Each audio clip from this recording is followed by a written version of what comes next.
कि एक किसान था, बेचारा गरीब था।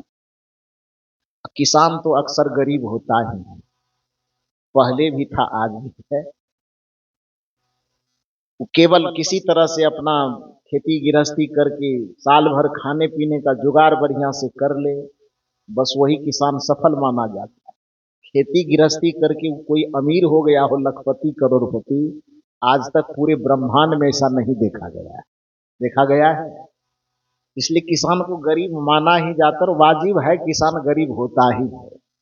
तो कहानी यह कहती है कि किसान, मान लो कि धन के दृष्टिकोण से वो गरीब होता है, लेकिन उसके बावजूद भी उसके सामर्थ्य से उपजा हुआ जो अन्न है, उपजी हुई जो व्यवस्था है, वही व्यवस्था सबके जीवन का आधार है। इसलिए हमारे भारत के प्रधानमंत्री लाल बहादुर शास्त्री ने नारा दिया था, जय जवान जय किसान। हमारा और आपका भी कर्तव्य होता है कि ठीक है, किसानों की मेहनत उसको अमीर बना सके कि ना बना सके, लेकिन किसानों के प्रति हमारे दिल दृष्टि में दिमाग में इतना सम्मान होना चाहिए कि किसानों को इस धरती का देवता बना करके उसका सम्मान करना चाहिए, क्योंकि यदि वो अन्न न देते तो फिर हमारा पालन पोषण नहीं। तो जय जवान, सचमुच में जय जवान जो हमारी रक्षा करते हैं सीमा पर खड़े होकर के, और जय किसान जो अन्न पैदा करके कम से कम हमारी जीविका का भरण पोषण करते। पैसा हमारे पास बहुत हो, चावल नहीं उपजे तब क्या होगा? सब्जी न पैदा हो तो क्या होगा? और कुछ न पैदा हो तो क्या होगा? तो उस अन्न पैदा करने वाले किसान के प्रति हमारे मन में सम्मान होना चाहिए। खैर, प्रसंग दूसरा है। गुरुदेव श्री अभिलाष साहब जी कहते थे कि एक गरीब किसान था, और वह किसान दिन भर खेत में हल चलाते चलाते जब पसीना से तरबतर हो जाते, तो घर से जो भी रोटी नमक मिर्च मसाला आता था भोजन के लिए, तो थोड़ा शीतल छाया में खाने के ख्याल से बगल में एक सेठ जी का होटल था, भोजन का होटल। चापाकल भी वहां था, चापानल, और एक छायादार वृक्ष भी था। तो किसान बेचारा वो सोचता था कि खेत में हल चलाते चलाते तो धूप में तब ही जाते हैं, खाने के वक्त में थोड़ा बैठने का फुर्सत 10-15 मिनट मिलता है, तो ऐसा करते हैं कि वहां पानी की भी सुविधा है, वृक्ष की छाया भी है, होटल में 2-4 लोग आते जाते भी रहते हैं, तो उसी बहाने यदि वहां बैठ जाएंगे तो शीतल छाया भी मिल जाएगी, पानी भी नजदीक में मिल जाएगा। अब बैठे रहेंगे तो उस बैठे के क्रम में आने जाने वाले लोगों से थोड़ी बहुत बातचीत भी हो जाएगी, तो मन भी बहल जाएगा। इस नाते से वो खेत में न खा करके, और होटल के सामने जो वृक्ष था वहां एक बेंच लगी हुई थी, उसी पर आके बैठता, डेली खाता था। बेचारे मस्ती से खाता, उसे कुछ पता नहीं। लेकिन अचानक 1 महीना तक लगातार ये क्रम चलने के बाद दुकान का जो सेठ था वो एक चिट्ठा लाया, बिल वाला चिट्ठा, और बिल किसान के हाथ में थमा दिया। किसान ने कहा, कौन चीज का बिल है भाई? सेठ ने कहा, बिल यह है कि तू मेरे होटल में बैठ के खाना खाया है। किसान ने कहा कि होटल में हम कब खाए? ये तो घर से जो नमक मिर्ची अचार सत्तू रोटी जो भी आता था, ये वृक्ष की छाया में यहाँ बैठ करके हम खाए हैं, उसमें कौन सा बिल लगेगा?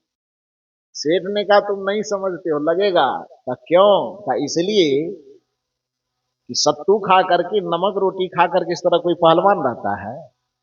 तुम्हारा हीमोग्लोबिन ठीक है, प्रोटीन ठीक है, विटामिन ठीक है, जितने भी प्रकार के रासायनिक प्रक्रिया सब ठीक ठाक चल रहा है, तो खाली सत्तू खाने से होता है, नमक रोटी खाने से? तो कहा तब? सेठ ने कहा, ये मामला है कि तुम मेरे दुकान में जो दुकान के करीब जो बैठ करके खाते हो, तो ठीक है, खाते तो तुम सत्तू हो, लेकिन हम जो यहाँ पर पनीर और बिरयानी तड़का लगाते हैं मटर वाला, छोले भटूरे बनाते हैं, उसका सेंट भी उस सत्तू के साथ साथ तुम्हारे अंदर जाता है, जिसके वजह से सत्तू नमक रोटी खाने के बावजूद भी उस सुगंधी के माध्यम से सब विटामिन प्रोटीन तुम्हारे अंदर जाता है। तो इसलिए ये 1 महीने का बिल है, ये चिट्ठा, इतना पैसा हुआ, ये देना पड़ेगा। किसान बेचारा आवाज रह गया, परेशान हो गया। वो भोला भाला था, और सेठ थोड़ा तिकरमबाज था। वो सेठ होने के लिए तिकड़मबाज थोड़ा होना ही पड़ता है। नहीं तिकड़मबाज होगा तो होगा कैसे? उसको घी में डलडा मिलाना पड़ेगा, हल्दी में लकड़ी मिलाना पड़ेगा। हालांकि नहीं भी मिलाए तो भी कोई व्यक्ति धनवान हो सकता है, कभी नहीं मिलाना चाहिए। सिया राम मैं सब जग जानी, करूं प्रणाम जोड़ जुग पानी। लेकिन बहुत कम समय में जिसको धनवान बनना होता, गोस्वामी जी से कही फार्मूला थोड़ा बदल दीजिए। गोस्वामी जी ने कहा नहीं नहीं, हम फार्मूला बदल नहीं सकते। उन्होंने चालाकी की कि आप फार्मूला बदलिए न बदलिए, हम बदल डालते हैं। आधा रहने दिया गोस्वामी जी की बात, आधा फार्मूला अपना बदल दिया कि सिया राम मैं सब जग जानी, अब बेचहूं दूध मिलावहूं पानी।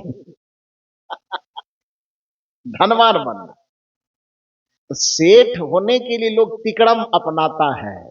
बेचारा वो सेठ भी यही तिकड़म अपनाया कि धन तो बढ़ ही रहा, थोड़ा किसान को भी पेंच में फंसावे। लिस्ट दिया कि इतना हुआ, 1 महीना मेरे होटल के करीब बैठ करके खाने में, सामान कुछ नहीं लिया, केवल बनाने वाला सेंट जो आता था उसका टैक्स जोड़ दिया। किसान बेचारा परेशान हो गया कि एक तो हम किसान हैं, गरीब हैं, किसी तरह नमक सत्तू खाते, छाया में बैठ के खाए, और सेंट का पैसा जोड़ रहा है। वो बेचारा चिंतित रहने लगे। चिंतित रहते रहते रहते रहते अचानक सेठ का आता था, पैसा लाया, टाल देता था कि अच्छा देखेंगे, लेकिन चिंता में रहता था। संजोग से एक संत का दर्शन हुआ, यतीन्द्र साहब मिले होंगे उससे। तो जब एक संत से उनकी मुलाकात हुई, संत ने उससे पूछा कि भाई तुम्हारा चेहरा दिन प्रतिदिन गिरते क्यों जा रहा है?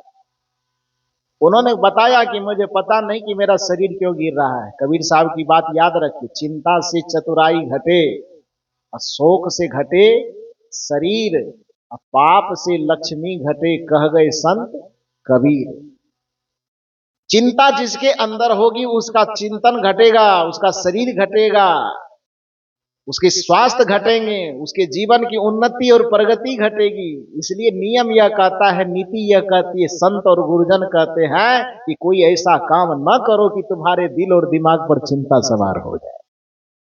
चिंता नहीं करनी चाहिए।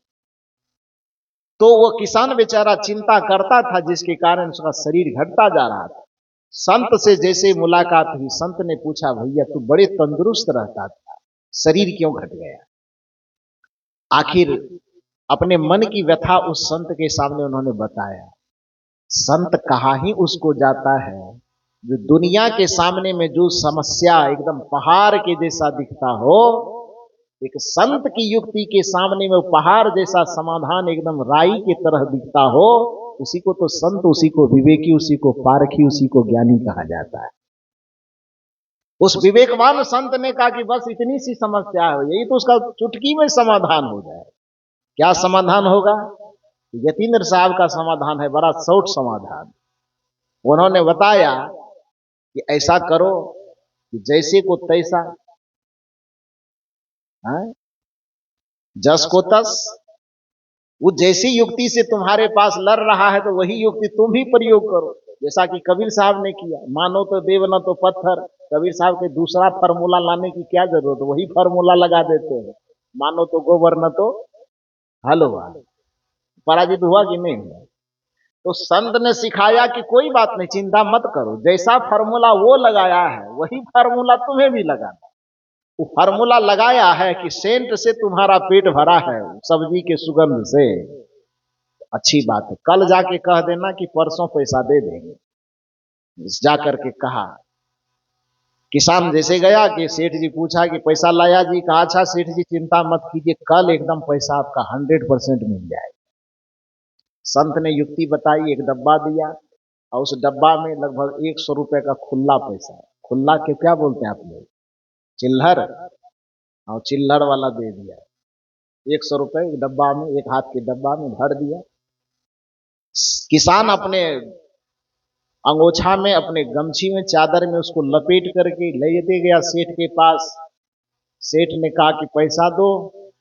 किसान ने कहा रुकिए, हड़बड़ाइए मत, पैसा लाया हूं, चिंता मत कीजिए। गुरु की युक्ति जब किसी को मिल जाती है ना, तो वो कमजोर नहीं रहता, वो पहलवान हो जाता है, होता है कि नहीं? उन्होंने कहा सेठ जी चिंता मत कीजिए, आज सचमुच में आपका पैसा हम देने वाले। सेठ ने कहा दीजिए। किसान ने कहा ठीक है, जो झोला में लेना है कि चादर में लेना, तो चादर फैलाइए। सेठ चादर फैलाया, किसान वो डब्बा जो पैसा भरा हुआ था वो लाया। कभी दाएं में, कभी बाएं में, कभी ई कान कभी यू कान के सामने पैसा झनझना रहा है, मैंने डब्बा को हिला रहा है। तो डब्बा को हिलाने से 10 मिनट जब हिलाते हिलाते हो गया, पैसा डाल ही नहीं रहा है, झन झन झन कर रहा है। तो सेठ ने पूछा, अरे भैया दिमाग खराब हो गया, ये क्या डब्बा हिला हिला के झन झन झन झन कर रहे हो, पैसा डालो। सेठ ने कहा पैसा दे ही तो रहा हूं, 1 महीना खाया हूं, तो कम से कम 30 घंटा भी तो झंझनाने दो। तुमसे 30 दिन खाया हूं, तो हमसे कम से कम 30 घंटा कम से कम झंझनाने दो।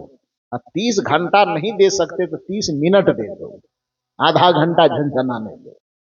तो बोला ये झंझनाने से क्या होगा? कहा पैसा चुकाना है ना, चुका रहा हूं। सेठ ने कहा पैसा चुकाने का ये कौन सा तरीका है?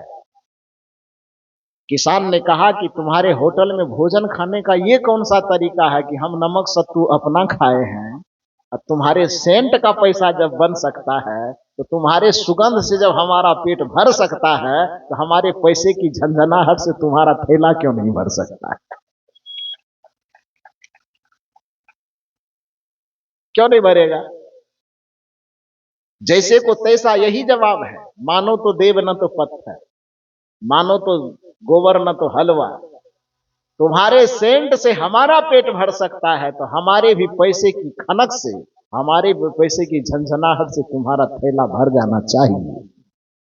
यदि इस तर्क से तुम सहमत नहीं हो कि पैसे की झंझनाहट से भला थैला कैसे भर सकता है, तो तुमको इस तर्क से भी सहमत होना पड़ेगा कि तुम्हारे यहाँ बनने वाले सब्जी के सुगंध से हमारा पेट कैसे भर सकता है। यदि तुम इस तर्क से सहमत नहीं हो कि गोबर कभी हलवा नहीं हो सकता, तो हमारे भी इस तर्क से सहमत होना पड़ेगा कि देवता कभी पत्थर नहीं हो सकता। कबीर साहब का यथार्थवादी दृष्टिकोण यही है। वैसे 3-4 दृष्टिकोण की मैंने चर्चा की। यथार्थवादी है वो, समन्वयवादी है वो, स्पष्टवादी है वो, समतावादी है वो, पुरुषार्थवादी है वो। तो सब पर तो अभी विश्लेषण नहीं हो सकता, एक ही तथ्य पर विश्लेषण करने में ये समय हो गया। तो मैंने आपसे निवेदन किया कि कबीर साहब देवता की, भगवान की, ईश्वर की, परमात्मा की पूजा के विरोधी नहीं है, बल्कि उनके पूजा का दृष्टिकोण अलग है, उनकी ईश्वर की मान्यता का दृष्टिकोण अलग है, उनके परमात्मा का दृष्टिकोण अलग है, उनके देवता का दृष्टिकोण अलग है, उसके भगवान का दृष्टिकोण अलग है। वो कहते हैं कि हम चैतन्य में ही सबको समाहित देखते हैं, इसलिए आरती करने के लिए कहते हैं, तो आरती कीजिए आत्म पूजा, सत्य पुरुष की और न दूजा, परम प्रकाश दीप उजियारा, घट घट देखूं प्राण पियारा, भक्ति भाव और नहीं भेवा, दया स्वरूपी करिले सेवा, सतसंगत मिली शब्द विराजे, धोखा द्वंद भरम सब भाजे, काया नगरी देव बहाई, आनंद रूप सकल सुखदाई, शून्य ध्यान सबको मन माना, तुम बैठो आत्म अस्थाना। कहा ही कबीर सुनो नर नारी, कहा है कबीर यह रहनी संहारी, सदा आनंद रहे नर नारी। धरती के जितने नर नारी हैं, कबीर साहब कहते हैं कि इस आत्मा को केवल संभार ले, आत्मचिंतन को कोई संभाल ले, आत्मा की रहनी और वृत्ति को कोई संभाल ले, तो कबीर साहब कहते हैं मैं गारंटी लेता हूं कि सदा आनंद रहे नर नारी। चाहे वह नर हो चाहे वह नारी हो, वो सदैव सदैव के लिए आनंदित रहेगा। तो आत्मा को आधार बना करके कबीर साहब ने अपना व्यापक दर्शन रखा। इसलिए कबीर साहब की दृष्टिकोण में करुणा से भरा हुआ हृदय ही देवता का हृदय, प्रेम से भरा हुआ हृदय ही देवता का हृदय है, क्षमा से भरा हुआ हृदय ही देवता का हृदय है, सत्य से भरा हुआ हृदय ही देवता का हृदय है, सहनशीलता से भरा हुआ हृदय ही देवता का हृदय है।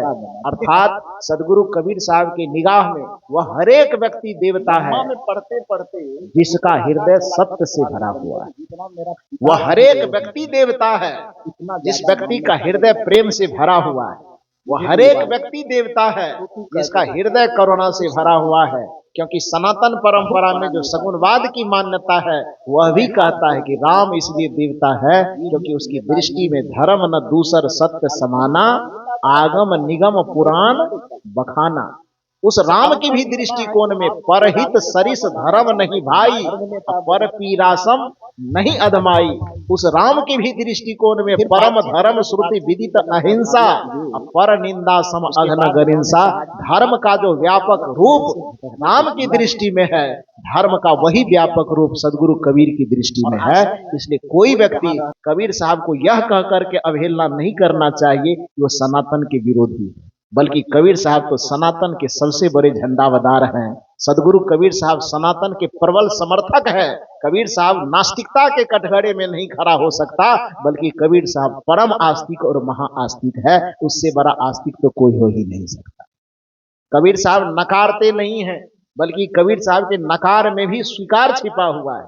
बस केवल इतना है कि कबीर साहब का चिंतन और दर्शन यथार्थवादी होने के कारण जो दिखता है कबीर साहब वही कहते हैं।